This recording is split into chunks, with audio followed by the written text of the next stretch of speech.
company. Welcome to the World Storytelling Cafe, and it is Friday. Therefore, it is children's stories for children. I'm going to disappear for the during this program because I have to be storytelling myself on the other end of this field. However, so I'm going to do what's coming up now, and then I'm going to introduce Chandrika. So on Sunday at 6 o'clock, we are doing stories from Glastonbury Festival, live from Glastonbury Festival. On Tuesday at 5 o'clock, all in the evening, all UK times, we have our young international storytellers. Then on Friday, next Friday, we've got Claire Goodall. But right now, we have live and direct, the amazing, the fantastic, the fantabulous Chandrika Joshi. Chandrika, take it away. Malaika, nakupenda malaika. Malaika, nakupenda malaika. Ningekuwa wa maliwe. Ningekuwa wa dada. Nasin wala mali sinawe. Ningekuwa wa malaika. Hello everyone, I'm Chandrika Joshi and I love this song. I love this song because the lyrics are in Swahili and it comes from East Africa. The country of my birth was Uganda, which is in East Africa. This week is Refugee Week. So I wanted to tell some stories about a refugee journey. So in 1972, I lived in a small town called Iganga in Uganda with my parents and my sibling in a tiny little house. My father was a priest. So whenever my father went away and he traveled a fair amount, my mother was at home with us. There was no television in the house. The radio wasn't working. The town didn't have library. So every evening, either my mother or my father would tell us stories. And this particular night was no different. We'd finished our supper and we'd cleaned up and we all ran into the courtyard at night.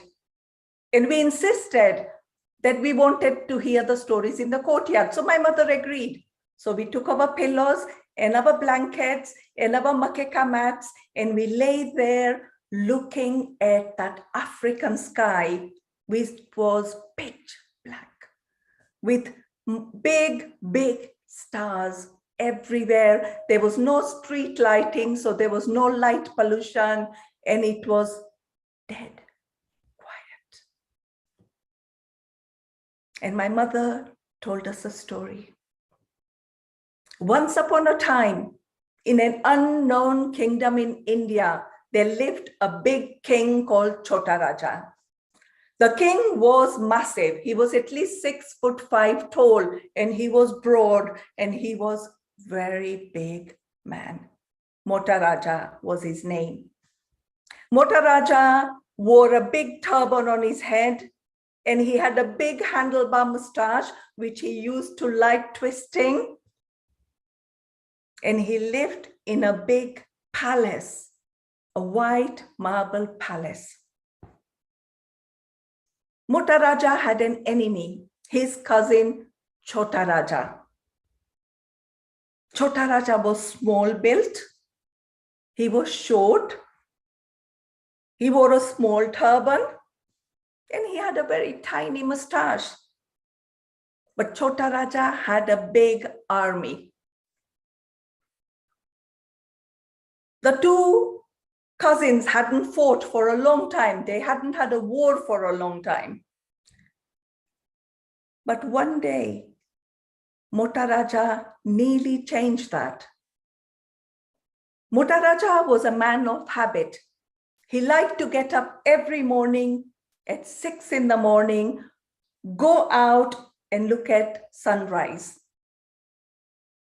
And he particularly liked sunrise because the morning rays, the dawn, it would reflect on his marble palace, which would look like it's made of gold. Motaraja would go to bed at 9 at night. In order for him to sleep till 6 in the morning, he had a timekeeper.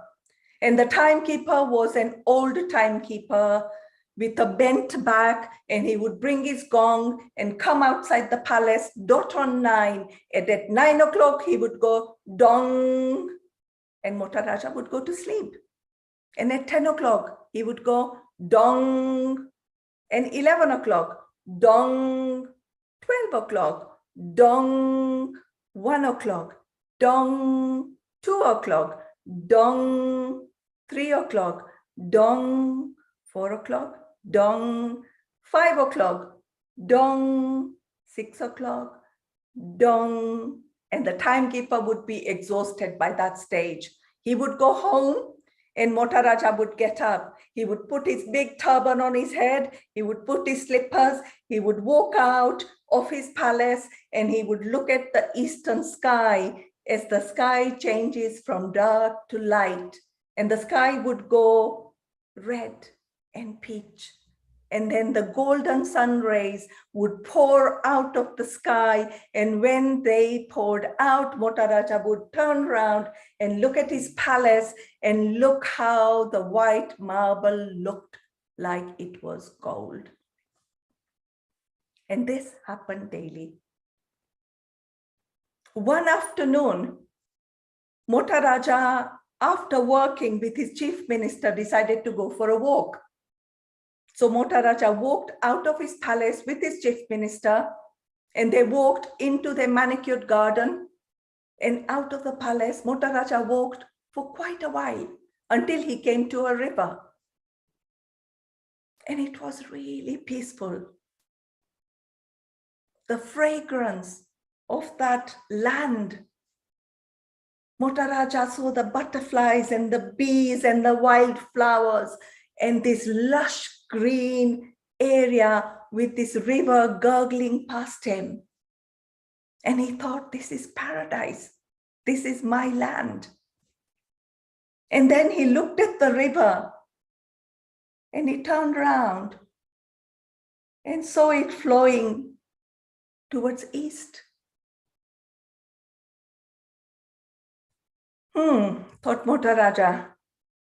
He turned around and told his chief minister, is that river flowing into my arch enemy's land, Chota Raja's land?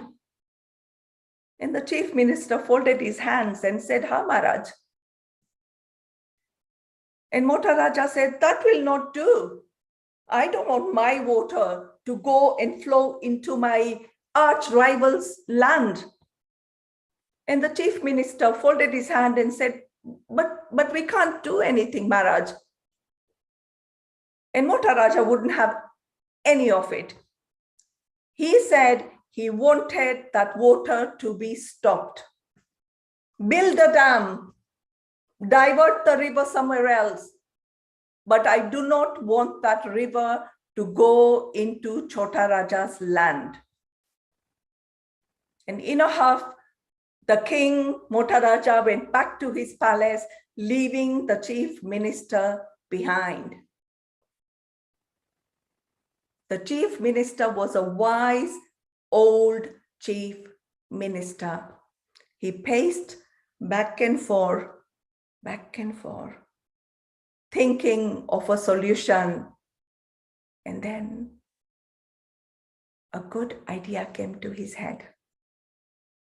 He went back to the palace and he called the timekeeper. The timekeeper's wife said, he's been up all night, he's not going to come. And then the chief minister sent a couple of soldiers, and the old timekeeper with a bent back and a dirty dhoti came over to the palace and folded his hand to the chief minister and said, what can I do? You are a timekeeper for the king. What time do you start knocking on the gong? 9 o'clock, Maharaj. And how often do you ring the gong? Every hour, Maharaj. Every hour until 6 in the morning. Okay. Tonight, you will hit the gong every half an hour, not every hour. Whatever you say, Maharaj. The timekeeper took the instructions and went. And just like every other night at 9 o'clock, the timekeeper came outside the palace and squatted on the floor with his gong. And 9 o'clock, he went gong, 9:30, gong, 10 o'clock, dong, 10:30, dong, 11, dong, 11:30, dong, 12, dong, 12:30, dong. And the last dong came at 1 o'clock. When 9 times he had beat the gong, Maharaja got up. He put on his big turban on his head, he put on his slippers and he walked out. And when he walked out and looked at the sky, and the sky was dark. And for a few minutes he waited. And he thought something was wrong. So he called the chief minister and he said, why isn't the sun shining? By this time, it would be dawn, it would be sunrise. I've been waiting here for at least 15 minutes and the sun hasn't risen. The chief minister folded his hands and said, Maharaj, the sun will never shine in our kingdom now. Why? Said Maharaja. You see, I followed your instructions and we have stopped the water flowing from west to east. And the Chota Raja has retaliated and he has stopped the sun rising from east to west. And hence, we will not have a sun.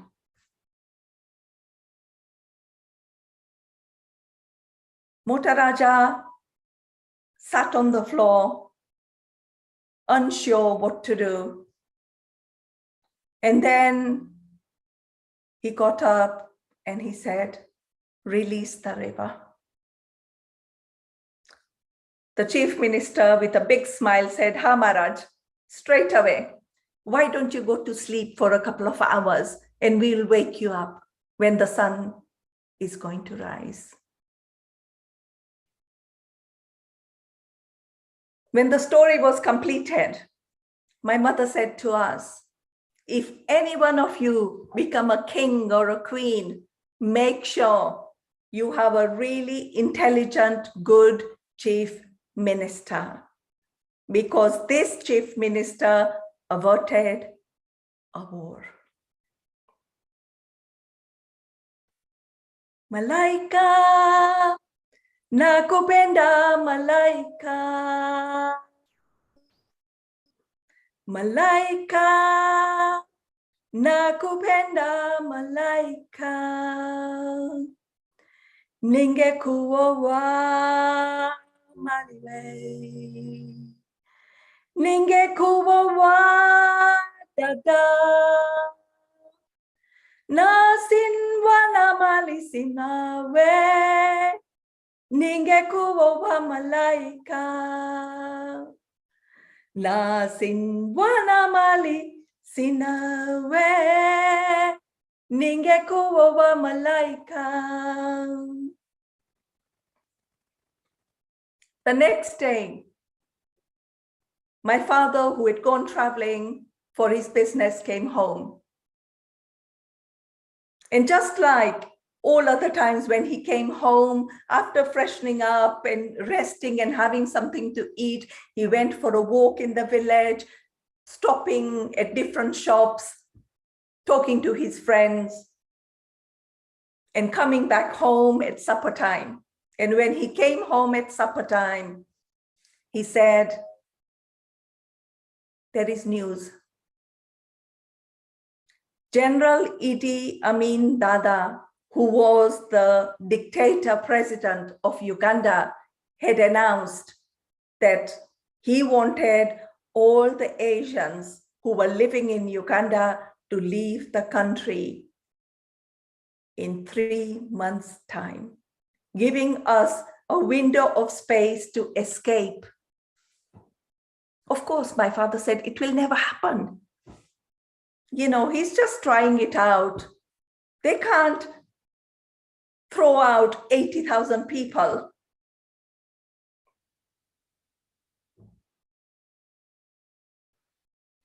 That night, we went into the middle room after having eaten and tidying up. And we use insecticide spray to kill all the mosquitoes that we always did every night in Uganda. We dimmed all the lights and we unruffled the mosquito nets and got inside our beds. And my father's bed was on the side. It was a large 4-poster bed. And then we heard a sound from that 4-poster bed. My father shouted, "Varta re varta." And we screamed, "Bolo, bolo, bolo." We knew a story was going to be told by my father that night. So we jumped out of our beds, climbed into his bed and surrounded him, all 6 of us. Some of us ruffling his hair, others massaging his feet. And my father told us a story. Once upon a time, in a large tree, a rose apple tree, there lived a monkey. The monkey lived on the rose apple trees, and the tree was full of rose apples, bright red in color, fragrant. You could smell them from a distance away. And when you bit into it, they were crisp. And you took a bite and they were red outside, but they were also red inside. And the monkey was an old monkey. He'd been kicked out of the pack, so he lived alone. And he ate rose apples every single day, and he was a happy monkey. Now that tree was near a river. And on the opposite bank lived a crocodile. And every day the crocodile would swim in the water, whooshing past.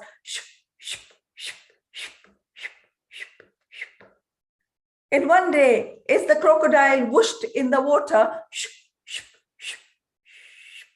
he stopped by the tree. And he looked up and he saw the monkey eating the rose apples. And the crocodile said to the monkey, "Monkey, what are you eating?" And the monkey said, "Of course, I'm eating rose apples." And the crocodile said, "Do they taste nice?" And the monkey said, "Yes, they taste delicious. Do you want to try one?" And the crocodile said, "Yes, I would love to try it." So the monkey picked up a rose apple and threw it down. And the crocodile opened his mouth, and in one bite, he ate the rose apple. The crocodile loved it. And he said to the monkey, "Oh gosh, is that all you eat? I love it. Can I have a couple more?" And the monkey said, "Yes, of course." And the monkey picked 1, 2, 3, 4, 5 rose apples and he threw them into the crocodile's open mouth. 5 rose apples, and the crocodile opened his mouth and ate the rose apples, and he loved them. Every single day, now the crocodile would go swimming, and then he would swim and come by the rose apple tree. And they became friends. The monkey and the crocodile became friends. One day, the crocodile asked the monkey, "Monkey, do you have any family?" And the monkey said, "No, I don't. I did used to, but they all died, so I'm alone. How about you?" And the crocodile said, "Yes, I do. I have a wife." And the monkey said, "Would you like to take some rose apples for your wife?" And the crocodile said, "Yes, I would love to." And the monkey picked 5 rose apples and threw them in the crocodile's open mouth. And the crocodile closed his mouth gently and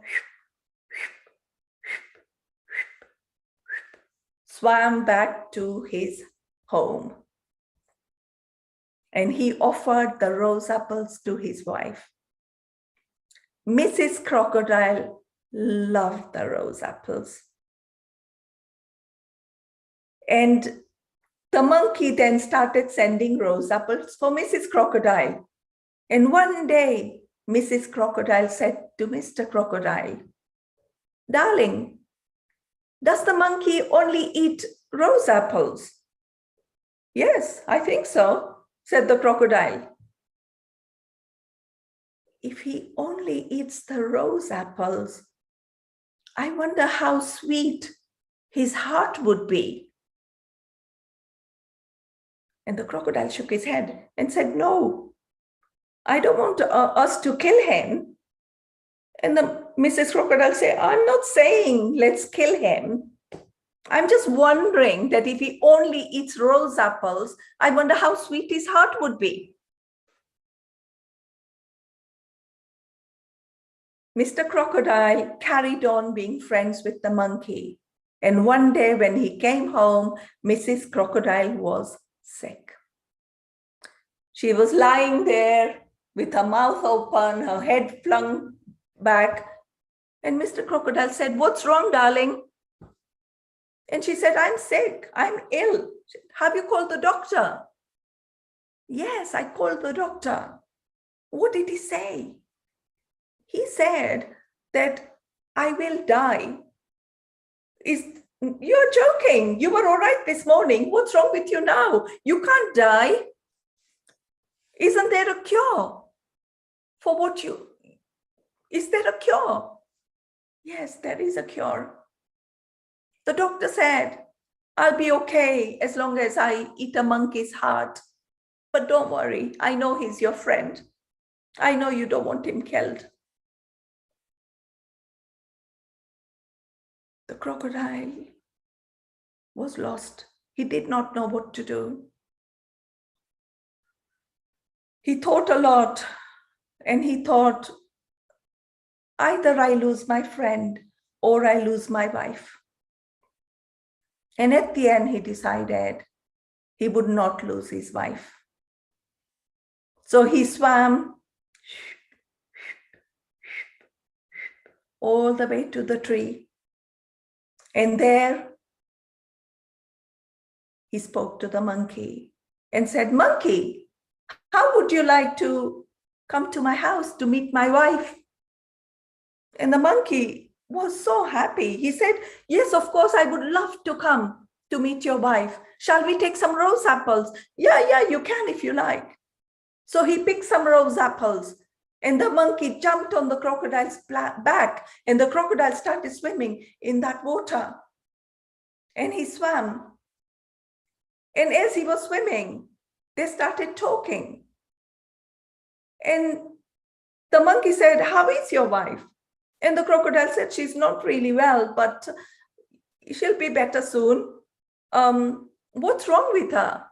"I don't know. She's got some mysterious illness, and the doctor said she'll be better as soon as she eats a monkey's heart, the monkey was stunned. The rose apples which were in his hand fell into the water, and he said to the crocodile, "Crocodile, why did you not tell me this? Why did you not tell me this earlier on? You know that I keep my heart amongst the rose apples in the tree. If you told me, I would have brought it with me." "Oh, I didn't realize that," said the crocodile. "Shall we go back and get it?" "Of course. We can't have your wife dying. Let's go back and get it." And the crocodile swam all the way to the tree.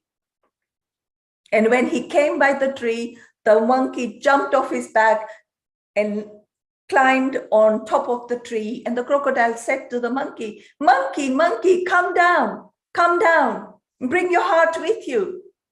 And the crocodile said, "Please bring your heart with you." And the monkey looked at the crocodile and said, "You're not a very smart crocodile, are you? No one keeps their heart on top of a tree, not even monkeys. My heart is in my chest. And my heart is a big heart. And you are not a good friend." With that, my father asked us all to go to bed. Malaika, nakupenda malaika. Malaika, nakupenda malaika. Ningekuoa maliwe. Ningekuoa dada. Nasinwana malisina we. Ningekuoa malaika. The next day, when we woke up, we knew that Amin was not lying. Pretty soon, we will have to leave. Where we lived in that village, the whole atmosphere of the village changed.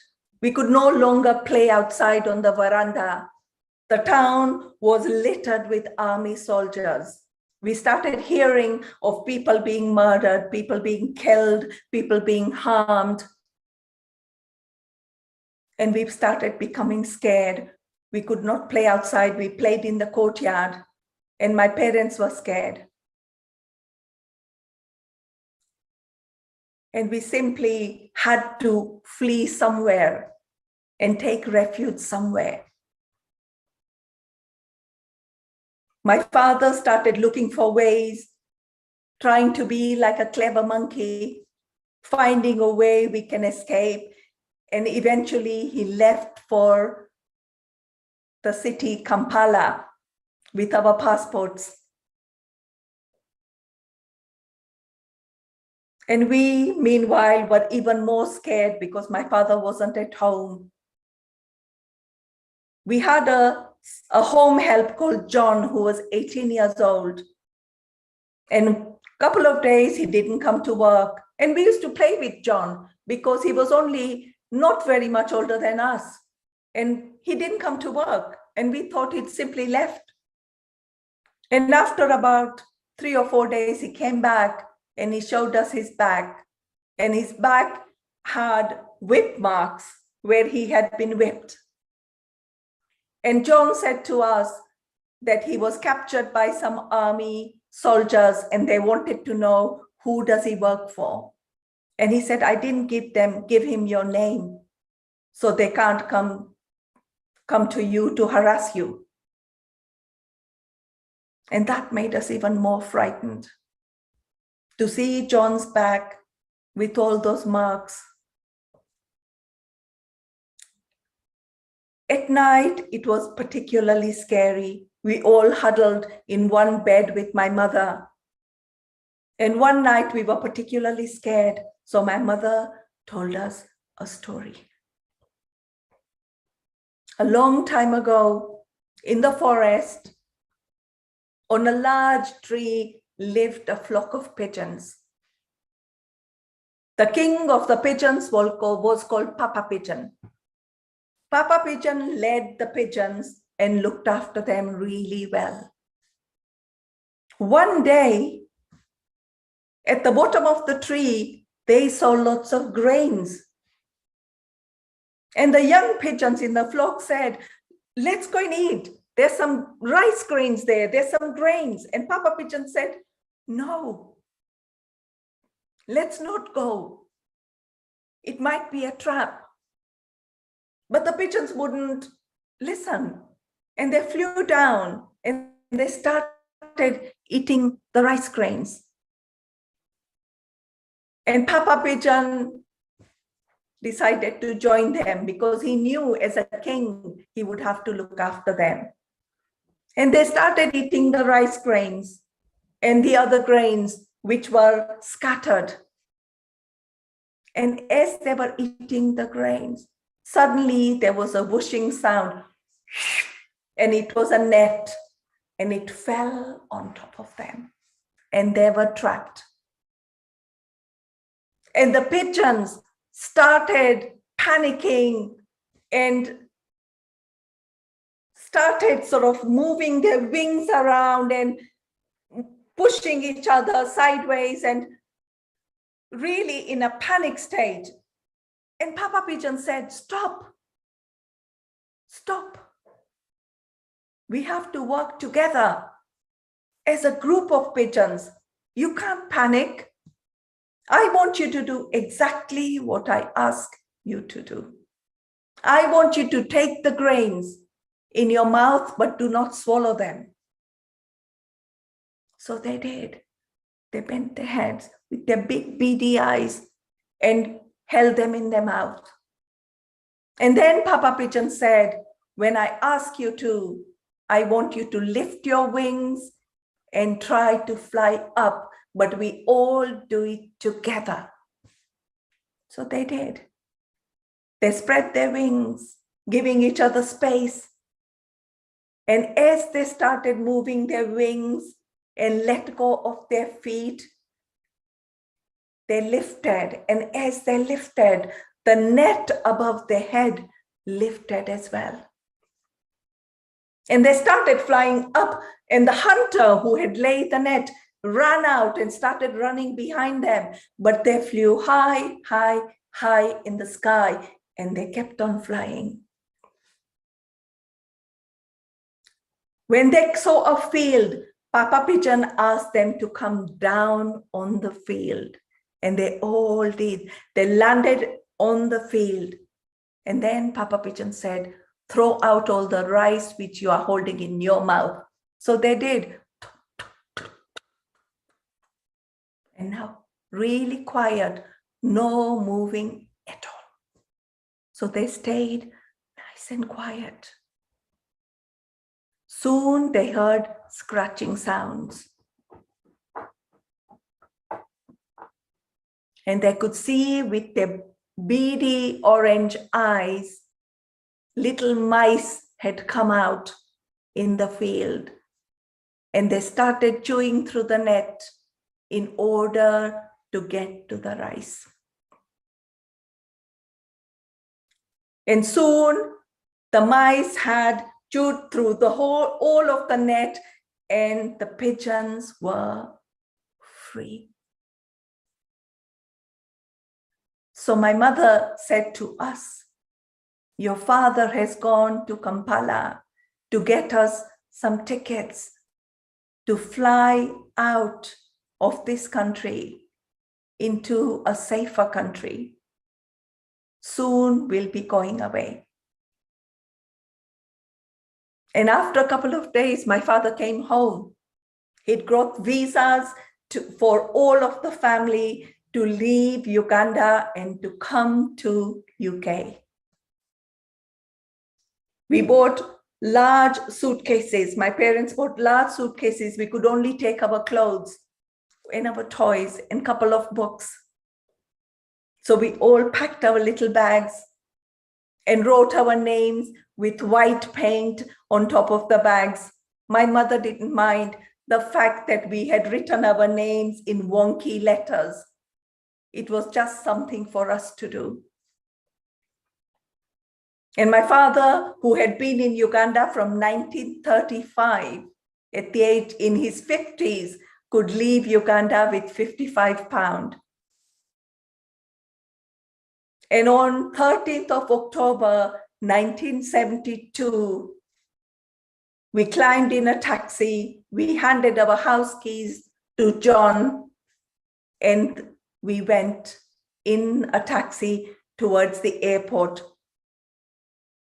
We were harassed on the way by army at multiple checkpoints, but we finally came outside Entebbe to a processing center where we all sat down. It was boiling hot.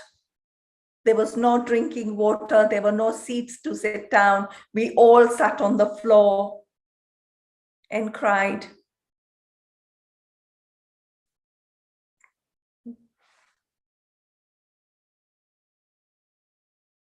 My mother calmed us down and told us another story, but that is for another time. Soon our passports were processed and we climbed on a chartered flight, a British Caledonian flight, which flew from Uganda and landed in Heathrow. And when we came out, we were given coats and clothes to wear because we had come with summer clothes. We were placed in a train and we came to Wales in a place known as Tonfonai. And we stayed in a refugee camp for 4 months before we were housed. And that was 50 years ago. 50 years ago, I came as a refugee to Wales and I made it into my home. Malaika, nakupenda malaika. Malaika, nakupenda malaika. Ningekuwa wa malibe. Ningekuwa wa dada. Nasin wana mali sinawe. Ningekuwa wa malaika. Nasin wana mali sinawe. Ningekuwa wa malaika.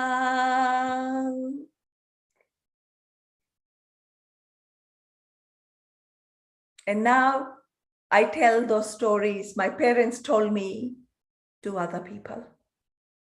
I hope you enjoyed them. Thank you, John. Thank you. And it's amazing that I have a situation here. Thank you very much for those magnificent stories. But I have a situation here that I have in my tent here, a CBeebies crew. Amongst them is one Marcus who's telling stories at the moment, who Louis knows as Blue. And Louis comes as big. So we're going to let Louis see. Hi, I'm Blue's friend. Hello. So I'm going to go and show Blue's reading a story, reading the Gruffalo at the moment, and then he's going to say hello to you, Louis. Is that okay?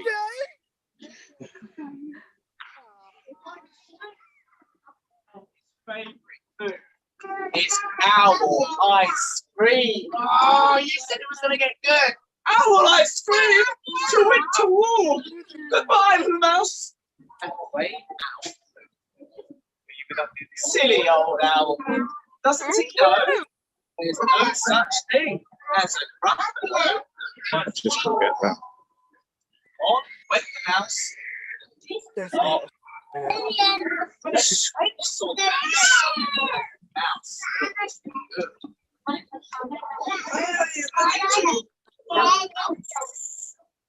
I just had from BBC. Yeah. Oh wow. With a buffalo.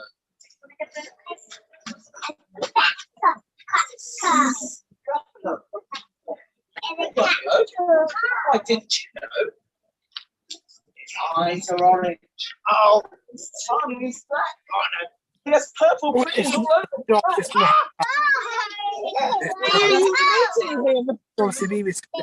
Here, by this lake. Hello, Louis. Hello.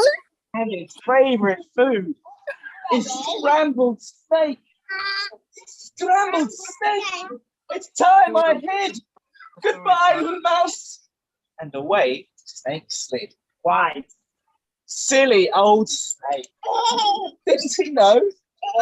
There's no such thing as a gruffle. Oh! But who is this creature with terrible claws and terrible teeth in his terrible jaws? He has knobbly knees and turned out toes and a poisonous wart at the end of his nose. No, it's scaring me. His eyes are orange. His tongue is black. No, He has purple prickles all over his back. no. Oh, help! Oh, no! It's a gruffalo! Ah! Why are you doing this to me? My favourite food, the gruffalo said. You'll taste good on a slice of bread. Let's have some hammer. Good, Sorry. said the mouse. Don't call me good. I'm the scariest creature in this wood. Oh, just walk behind me. Soon you'll see. Everyone is afraid of I me. don't know. All right, It said the is. buffalo, bursting with laughter. You go ahead, and I'll follow after. Yes, it is. They walked and walked Yeah. till the buffalo said, So I hear a hiss in the Who's there? leaves ahead. You can't It's Snake, talk to him said the mouse. until Oh, this. Snake, hello. It's supposed to say hello, sorry. Took one look at the buffalo. Oh, crumbs! Marcus. Said, goodbye, little mouse. And off he slid to his log house. You see, said the mouse, I told you so. Amazing, said the buffalo. They walked some more. So the buffalo said, It means I hear a hoot in John. the trees ahead. George It's Owl, said Mouse. John. Why, Owl, hello. Owl took one look at the buffalo. Oh dear, he said, goodbye, little mouse. And off he flew to his treetop house. You see, said the mouse, I told you so. Astounding, said the buffalo. They walked some more till the buffalo said, I can hear feet on the path ahead. It's Fox, said the mouse. Why, Fox, hello. Fox took one look at the gruffalo. Oh, help, he said. Goodbye, little mouse. Run, Fox, run. And off he ran to his underground house. Good. Well, Gruffalo, said the mouse, you see, everyone is afraid of me. But now my tummy's beginning to rumble. And my favourite food is Gruffalo crumble. Ah, Gruffalo crumble, the Gruffalo said. Took us the wind. He turned and fled. All was quiet in the deep dark wood. The mouse found a nut, and the nut was good. Ah! Whoa, amazing. Hi, Morgan. Have a good ending. Thanks. Wow. Way. Thanks so much for reading that story to us. My pleasure. Have you got anyone else coming after? Is it? Thanks for It's listening. alien. Whoa. Now, can I ask a big favour of you? I've got a friend on here, but I'm broadcasting out on the World Storytelling Cafe.com, which is what I do when I'm not running this tent. And this person is a big fan of Blue here, or Marcus, depending on how you know him. So could you all shout? When I shout, I'll keep it this way so there's not too many faces, unless anyone's got any objections. Everyone happy with their children being brought down? You're brought down. Right, can you all shout, hello, Louis? Whoa. Well, thank you. And thank you, CBeebies, coming in. Now, we have stories going on here every day from when we open from 10 o'clock in the morning till 7 o'clock.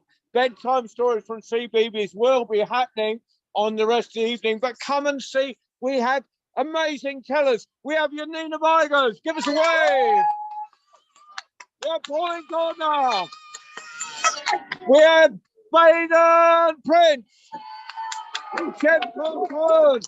And of course, I've said Chip. Oh, Donald Nelson. Donald Nelson. And some geezer with a top hat and a long white beard. Right. Who's that? Who's that? You. He's a bit hairy, isn't he? He is a terribly hairy. Every day working beside his hairy. Yeah. Whoa. Only see, can't see. Take one with God. Yeah, they can stand right here. Maybe they turn around. I'm going to outro this. Right. Well, that was magnificent. I'm going to say goodbye. Mike, good to see you. Ali, thanks for running. Thanks for running the thing. I'm going to return to my chaos here. Lovely. Bye. Bye.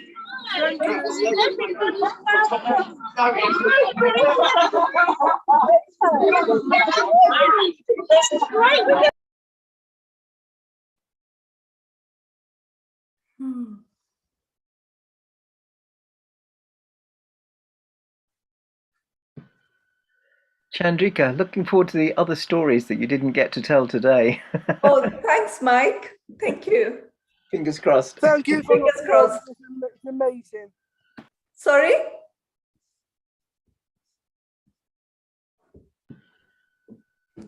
Louise, you said something I Thank you didn't for hear. your story. It's amazing. Thank you.